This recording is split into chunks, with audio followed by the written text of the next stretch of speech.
오늘은 이렇게 기도하라 마태복음 6장 9절부터 13절 말씀을 가지고 이렇게 기도하라 라는 제목으로 함께 은혜 나누도록 하겠습니다. 지난주에 예수를 바라보자 라는 제목으로 말씀을 드렸습니다. 예수를 바라본다는 것은 말씀이신 예수님께 집중하고 몰입하는 것입니다. 결국 성경 말씀을 읽고 그 성경 말씀을 묵상해야 겸손하고 온유한 사람이 됩니다. 그래서 천국에 들어갈 수 있습니다. 디모데전서 4장 5절을 보면 이런 말씀이 나옵니다. 하나님의 말씀과 기도로 거룩하여 짐이라. 겸손하고 온유하신 예수님을 닮기 위해 성경 말씀을 읽고 묵상하는 것, 이것이 중요합니다. 그런데 여기에 한 가지가 더해져야 합니다. 그것이 바로 기도입니다. 말씀과 기도로 거룩해진다고 디모데전서에 나와 있죠. 말씀과 기도로 겸손하고 온유한 자가 될 수 있는 거예요. 말씀과 기도로 천국의 계단, 겸손의 계단을 오를 수 있습니다. 말씀으로 하나님의 뜻을 깨닫고 기도함으로 그 능력을 받아야 이 세상 가운데서 거룩한 삶, 겸손한 삶을 살 수 있습니다. 여러분, 기도의 기본적인 형태는 바로 간구입니다. 하나님 도와주세요.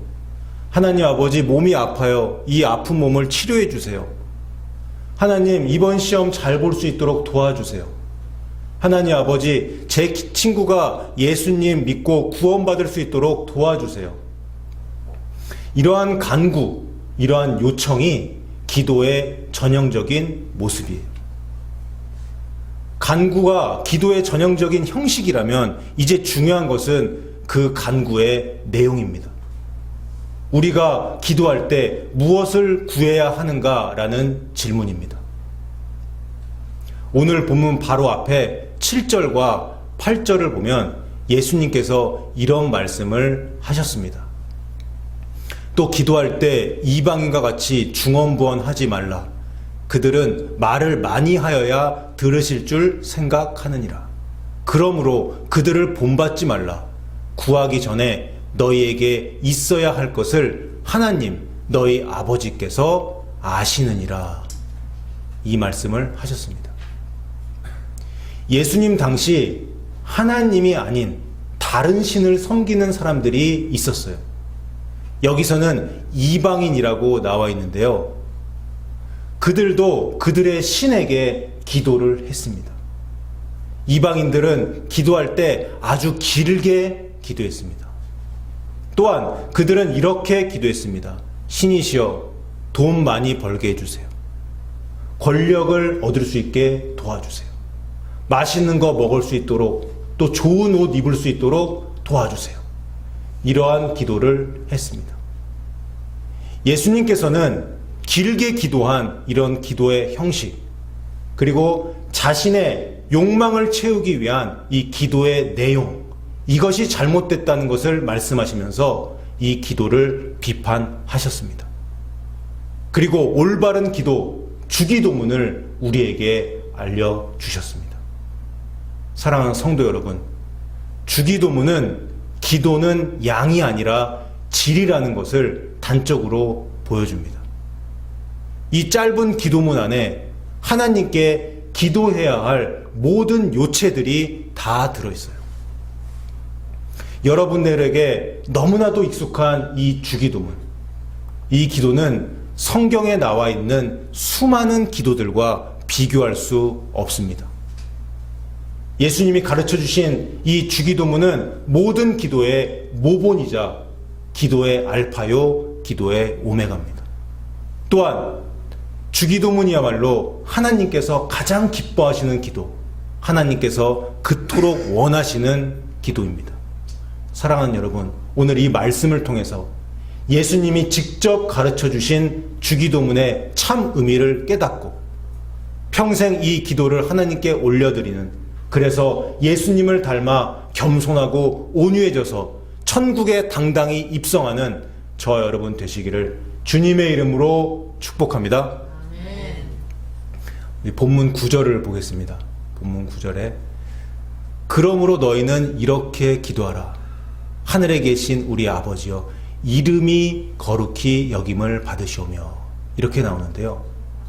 그러므로 너희는 이렇게 기도하라라고 말씀을 하시면서 주기도문을 가르쳐 주십니다. 기도에 대한 모범 답안을 제시해 주세요. 앞서 기도의 전형적인 형태가 간구, 요구라고, 요청이라고 말씀을 드렸죠. 주기도문에서 예수님은 6가지 간구 기도를 하십니다. 9절과 10절에 첫 번째, 두 번째, 세 번째 간구 내용이 들어있어요. 첫 번째 간구는 하늘에 계신 우리 아버지여 이름이 거룩히 여김을 받으시오며, 두 번째 간구는 나라가 임하시오며, 세 번째 간구입니다. 뜻이 하늘에서 이루어진 것 같이 땅에서도 이루어지이다. 우리말 성경 개역 개정판에는 생략되어 있습니다. 이 앞에 생략이 되어 있는데 이름, 나라, 뜻 이 앞에 당신의라는 이 수식어가 있습니다. 헬라어 성경과 영어 성경을 보면 나와 있습니다. 당신의라는 단어가 한국어 성경에는 빠져 있어요. 그래서 9절과 10절을 원어 성경, 헬라어 성경 또 영어 성경으로 번역을 하면, 직역을 하면 이렇습니다. 당신의 이름이 거룩히 되소서. 당신의 나라가 임하게 하소서. 당신의 뜻이 이루어지게 하소서. 이렇게 볼 수 있습니다. 여러분, 예수님은 기도하시면서 자신의 이름이 아닌 하나님의 이름이 높아지기를 간구합니다. 예수님은 기도하시면서 자신이 추구하는 세상이나 자신의 나라가 아닌 하나님의 나라가 임하기를 간구하세요. 예수님은 자신의 뜻이 아닌 하나님의 뜻이 이루어지기를 간구합니다. 이처럼 예수님께서는 하나님을 위해 이 3가지를 구하셨고 평생 이 기도를 올려드리셨어요. 누가복음 9장 23절에 이 말씀이 나옵니다. 또 무리에게 이르시되 아무든지 나를 따라오려거든 자기를 부인하고 날마다 제 십자가를 지고 나를 따를 것이니라. 예수님께서 예수님의 제자가 되려면, 더 쉽게 이야기하면 천국에 들어가려면 뭐라고 말씀하세요? 자기를 부인해야 한다고 말씀하십니다. 자기 부인이란 내 이름, 내 나라, 내 뜻을 철저히 부정하는 겁니다. 대신에 오직 하나님의 이름과 하나님의 나라와 하나님의 뜻을 구하는 겁니다. 이것이 예수님의 제자가 되는 제1조건, 자기 부인이에요. 그래서 주기도문은 자기 부인의 기도이고 하나님이 가장 기뻐하시는 기도가 되는 겁니다. 여러분, 그렇다면 하나님의 이름이 거룩히 여김을 받으옵소서, 하나님의 나라가 임하게 하소서, 하나님의 뜻이 이 땅에서 이루어지게 하소서라는 이 기도가 어떻게 응답될 수 있을까요? 어떻게 하면 간구한 내용이 우리의 삶 가운데 성취될 수 있을까요? 입을 벌려서 이 기도 문구를 주문처럼 반복한다면 가능할까요? 아닙니다. 실제로 이 간구 기도를 드리는 사람이 자기 부인의 좁은 길을 걸어갈 때 이 기도가 성취됩니다. 그리고 그 모든 과정 가운데 이 기도를 올려드리는 그 사람을 하나님께서 도와주십니다. 여러분 믿습니까? 여러분, 예수님께서는 하나님 아버지를 위한 이 3가지 기도를 가르쳐 주신 후에 이어서 우리 자신에게 필요한 3가지를 간구하라고 말씀하세요. 4번째 간구는 11절에 나옵니다. 오늘 우리에게 일용할 양식을 주시옵고.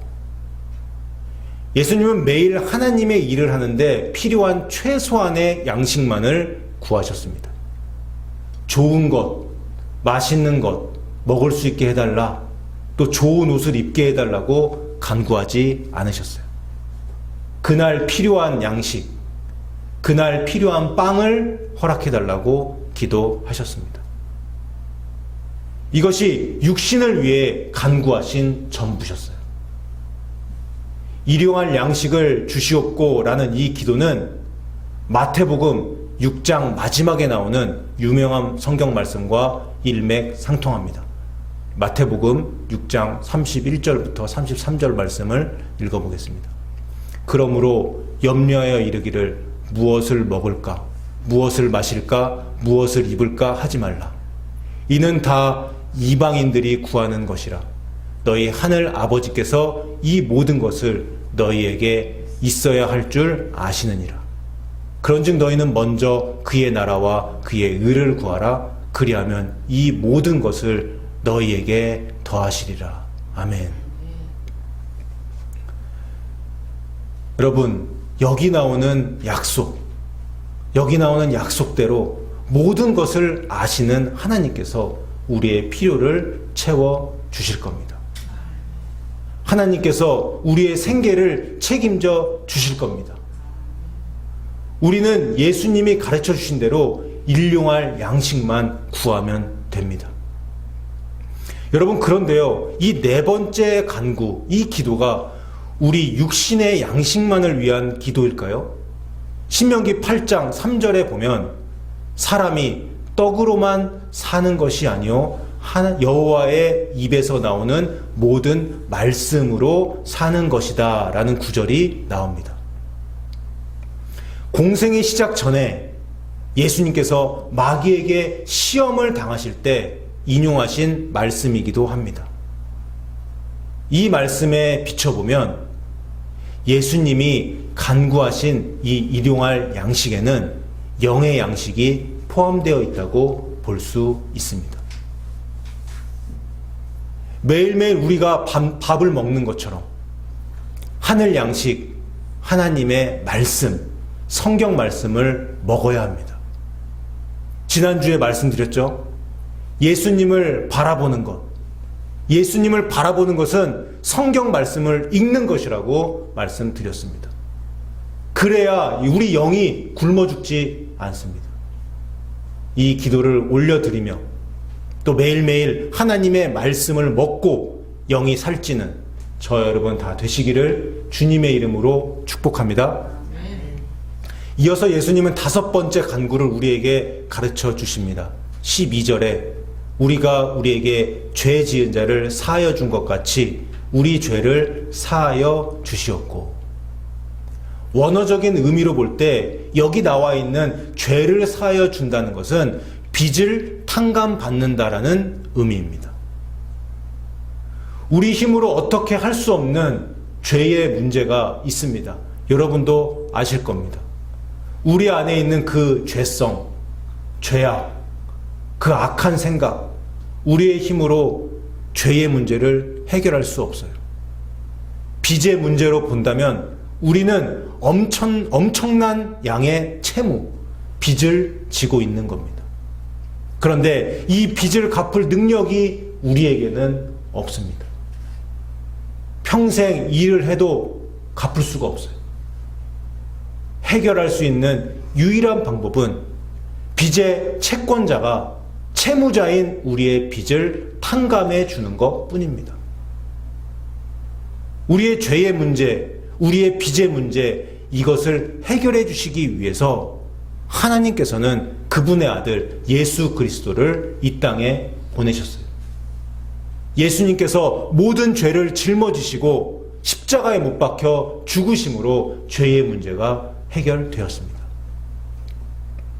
모든 죄의 빚을 청산해 주셨습니다. 그래서 예수님 믿고 죄 용서받고 구원받을 수 있는 길이 열린 거예요. 여러분 믿습니까? 인간의 몸을 입고 이 땅에 오신 예수님께서는 죄인된 인간의 실존을, 인간이 어떻게 사는지 이것을 너무나도 잘 아십니다. 그렇기 때문에 죄의 문제를 해결해 달라고 하나님께 간청하는 것입니다. 인간에게 있어서 이보다 중요한 기도는 없습니다. 왜 그렇습니까? 예수님의 피공로 의지에서 죄를 용서받아야, 빚을 탕감받아야, 의롭게 되어야 천국에 들어갈 수 있기 때문입니다. 그렇기 때문에 이 5번째 간구는 영혼을 위한, 우리 영혼과 다른 영혼들을 위한 간구가 되는 것입니다. 그런데 여러분, 이 5번째 간구를 자세히 들여다보면 죄를 용서받기 위한 조건이 하나 나와 있습니다. 우리가 우리에게 죄 지은 자를 사하여 준 것 같이. 이 구절이에요. 이 말씀대로 본다면 우리가 하나님으로부터 죄 용서를 받기 위해서는 다른 사람의 잘못을 용서해야 한다는 조건이에요. 이 말씀은 오늘 본문 바로 뒤에 있는 14절과 15절에 부연 설명이 되어 있습니다. 너희가 사람의 잘못을 용서하면 너희 하늘 아버지께서도 너희 잘못을 용서하시려니와 너희가 사람의 잘못을 용서하지 아니하면 너희 아버지께서도 너희 잘못을 용서하지 아니하시리라. 여러분, 이것은 무서운 말씀입니다. 우리가 사람의 잘못을 용서하지 않으면 어떻게 되나요? 하나님께서 우리 잘못을 용서하지 않으신대요. 어떻게 되는 겁니까? 죄 용서받지 못하면 지옥에 떨어지는 겁니다. 사랑하는 성도 여러분, 여러분이 예수님의 피공로 힘입어서 은혜로 죄 용서 받았어요. 그런데 자신에게 조금 잘못한 사람을 용서하지 못하고 그 죄의 대가를 받게 한다? 이것은 하나님의 말씀과 하나님의 공의에 맞지 않습니다. 하나님께서 여러분의 빚 10만 불을 탕감해 주셨어요. 그런데 자신에게 100불 빌린 사람에게 가서 100불 안 갚는다고 그 사람을 괴롭히고 그것을 받아낸다면 탕감해 준 하나님 입장에서는 괘씸한 사람이 되는 겁니다. 예수님의 주기도문에는 이처럼 영혼을 위한 사죄의 간구가 들어 있습니다. 이제 마지막 6번째 간구를 보겠습니다. 13절에 우리를 시험에 들게 하지 마시옵고 다만 악에서 구하시옵소서. 이 기도는 죄의 유혹에 빠지지 않고 온갖 죄악과 마귀들의 세력으로부터 보호해달라는 간구입니다. 이 기도도 굉장히 중요합니다. 왜 그렇습니까? 죄의 유혹에 빠지거나 마귀에게 속아 넘어간다면 그 영혼도 천국에 들어가지 못하기 때문입니다. 여러분, 이렇게 6가지 간구를 마치시고 예수님은 마지막으로 다음과 같이 기도를 마무리해야 한다고 제자들에게 그리고 우리들에게 가르쳐 주세요. 나라와 권세와 영광이 아버지께 영원히 있사오나이다. 아멘. 예수님은 최종적으로 자신의 온갖 소유권을 완전히 부정합니다. 모든 것을 하늘 아버지께 바쳐드립니다. 자신의 나라를 구한 것이 아니라, 자신의 권력을 구한 것이 아니라, 자신의 영광을 구한 것이 아니라 모든 것을 아버지께로 돌렸습니다. 사랑하는 성도 여러분, 주님께서 원하시는 것은 전부 다 하나님 아버지를 위한 것이었어요. 하나님의 이름이 거룩히 여김을 받는 것, 하나님의 나라가 임하는 것, 하나님의 뜻이 이 땅에서 이루어지는 것, 나라와 권세와 영광이 아버지께만 영원히 있기를 간구하셨습니다. 사랑하는 여러분, 여러분의 기도도 주기도문처럼 바뀌어야 합니다. 지금까지 자신의 영광을 위해 살아온 것으로 족합니다. 지금까지 자신의 영광을 위한 간구로 족해요. 앞으로는 오직 하나님의 영광만을 구하세요. 내 이름이 아닌 하나님의 이름을 구하세요. 내 나라가 아닌 하나님의 나라를 구하세요. 내 뜻이 이루어지는 것이 아니라 하나님의 뜻이 이루어지길 간절히 기도하세요. 사랑하는 여러분, 주기도문은 매일 매 순간 드려야 하는 기도입니다. 그리고 주기도문은 가장 간결하면서도 완전한 영혼의 탄원서입니다. 여러분이 주기도문의 참 의미를 알고 진심으로 온 마음과 온 뜻을 다해 하루에 3번씩 기도한다면 여러분의 인생은 달라질 것입니다. 그리고 여러분이 하는 모든 기도를 주님이 가르쳐 주신 이 주기도문에 비춰보세요. 이 기도문은 모든 기도의 기준입니다. 그래서 예수님께서도 너희는 이렇게 기도하라 라고 말씀하신 겁니다. 이 내용에서 벗어나는 기도는 올바른 기도가 아니에요. 주기도문의 내용에 가까우면 가까울수록 하나님이 기뻐하시는 올바른 기도입니다. 그리고 이러한 기도는 100% 응답되는 기도가 될 것입니다. 사랑하는 여러분, 기도의 본질은 채움, 움켜쥐임, 붙듦이 아니에요. 기도의 본질은 비우는 거예요. 기도의 본질은 손을 펴고 또 내려놓는 겁니다. 우리가 스스로 무언가를 가지려 매달리려 하면 내침을 당합니다. 하지만 먼저 비우고 내면을 정결케 하면 하나님께서 직접 은혜의 잔을 차고 넘치게 채워주십니다. 이것이 바로 천국의 법칙이에요. 이것이 그리스도의 법이에요. 예수님은 주기도문이라는 이 위대한 기도를 통해서 이것을 실천하셨고 우리에게 가르쳐 주셨습니다. 매일매일 예수님이 가르쳐 주신 이 기도를 하나님께 올려드리고 이 자기 부인의 기도, 이 겸손의 기도를 통해 주님 다시 오시는 그날까지 십자가의 좁은 길 걸어가시는, 그래서 천국에서 하나님께 크게 칭찬받는 저와 여러분 다 되시기를 주님의 이름으로 축복합니다. 예, 기도하겠습니다. 은혜로우신 하나님 아버지, 오늘 이 시간 주님께서 직접 가르쳐 주신 주기도문에 관한 말씀을 듣게 해주시니 참으로 감사합니다. 우리의 기도가 예수님이 가르쳐 주신 이 기도처럼 되기를 원합니다. 하나님의 이름과 하나님의 나라와 하나님의 뜻을 구하는 우리가 되게 하여 주옵소서. 일용할 양식만을 구하며 죄의 용서와 죄의 유혹에 빠지지 않기를 간구하며 성화의 좁은 길 걸어가는 우리 모두가 되게 하여 주시옵소서. 감사드리며 예수님의 이름으로 기도하옵나이다. 아멘.